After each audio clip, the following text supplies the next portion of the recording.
আজ আমি শোনাতে চলেছি পঞ্চতন্ত্রের আরও একটা নতুন গল্প, যার নাম হলো চালাক কাক। এক জঙ্গলে অনেক পশু মিলেমিশে থাকত। ওই পশুদের মাঝে এক শিয়ালও ছিল। শিয়ালের চালাকির কথা সারাটা জঙ্গলে প্রসিদ্ধ ছিল, আর সব পশুরা এর থেকে সাবধানেই থাকত, কারণ শিয়াল অনেকটা বুড়ো হয়েছিল, যার কারণে সে শিকার করতে পারছিল না। অনেক দিন থেকে কোনো শিকার না পাওয়ার কারণে সে রোগাও হয়ে যাচ্ছিল। অনেক দিন হয়ে গেল, খাবার জন্য কিছুই পাইনি। মনে হয় আজ আমাকে যে করেই হোক শিকারে যেতেই হবে, তা না হলে আমি খিদেতে মরেই যাব। জঙ্গলে অনেক ঘুরেও শিয়াল কোনো শিকার পেল না। ও খুব হাঁপিয়ে গেল। তখনই ওর নজর কিছুটা দূরে এক কচ্ছপের উপরে পড়ল। কচ্ছপকে দেখেই শিয়ালের জিভে জল আসলো আর ভাবতে লাগলো, আরে বাহ, আজ তো আমি এই কচ্ছপকে খেয়েই পেট ভরিয়ে দেবো। কিন্তু আমি ওকে ধরবো কিভাবে? শিকার করার শক্তি তো আমার মধ্যে আর নেই। যদি আমি ওর কাছে যাই তবে ও পালিয়ে যাবে। শিয়ালের মাথায় একটা বুদ্ধি আসলো। ও কচ্ছপের কিছুটা কাছে গেল আর বলল, আরে কচ্ছপ ভাই, কেমন আছো? অনেকদিন পর দেখলাম, কোথায় থাকো আজকাল? আমি ভালোই আছি শিয়াল বোন, কিন্তু তোমাকে তো কিছু ঠিক লাগছে না। খুব রোগা হয়ে গেছো। শরীর ভালো আছে তো তোমার? কি বলবো ভাই, বুড়ি হয়ে যাওয়ার কারণে আমার শরীরে আর শক্তি বেঁচে নেই। ভালো হলো তোমাকে এখানেই দেখতে পেলাম। আমি তোমার কাছেই আসছিলাম। আমার কাছে? বলো বোন, কি হয়েছে? আমি আজ সন্ধেবেলা জঙ্গলে থাকা সব পশুদের জন্য খাবার আয়োজন করেছি। আমি চাই তুমিও খাওয়ার জন্য এসো। আরে বাহ, জঙ্গলে নিমন্ত্রণ! কিন্তু বোন, তুমি নেমন্তন্ন কেন করলে? আসলে আমি ভাবছিলাম বুড়ি বয়সে কিছু পুণ্য করে নি, কে জানে কখন আমার মৃত্যু হয়ে যায়। আরে বোন, এভাবে কেন বলছো? আমি সন্ধ্যায় অবশ্যই আসবো। এই শুনে শিয়াল খুব খুশি হলো আর নিজের গুহায় সন্ধে হওয়ার অপেক্ষা করতে লাগলো।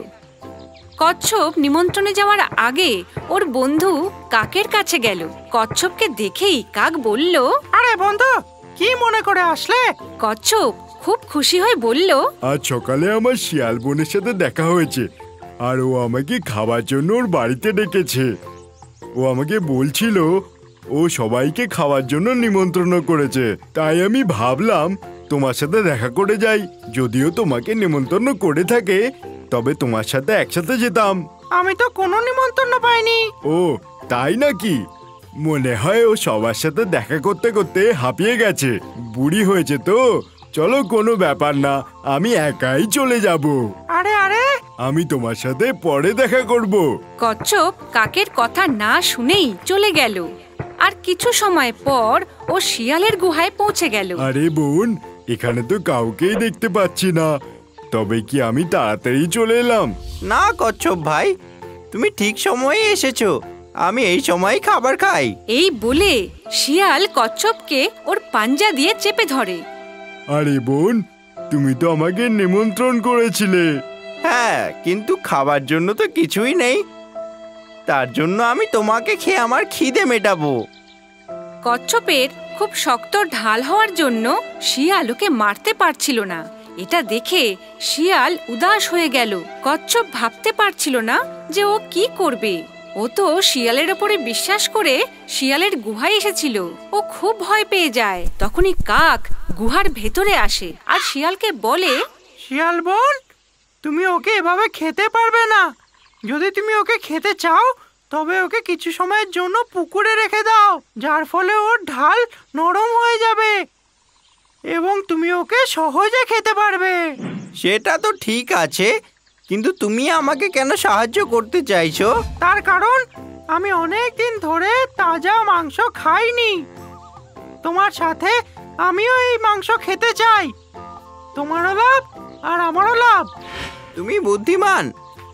শিয়াল কাকের কথায় কচ্ছপকে পুকুরের কিনারে নিয়ে গিয়ে জলে ছেড়ে দেয়। আস্তে আস্তে কচ্ছপ সাঁতার কেটে পুকুরের মাঝখানে পৌঁছায়। আরে আরে, কোথায় যাচ্ছ কচ্ছপ ভাই? ফিরে আসো, আমি অনেক দিন ধরে কিছুই খাইনি। কাক হেসে হেসে শিয়ালকে বলে, কি হলো শিয়াল বোন, কেমন লাগলো ঠকে গিয়ে? আমি আশা করি এখন দ্বিতীয়বার তুমি কারোর সাথে এরকম করার কথা ভাববে না। শিয়াল কচ্ছপের পিছু করতে করতে পুকুরের মাঝখানে পৌঁছায়। তখনই এক কুমির আসে আর শিয়ালকে কামড়িয়ে নিয়ে চলে যায়। এইভাবে কাক শিয়াল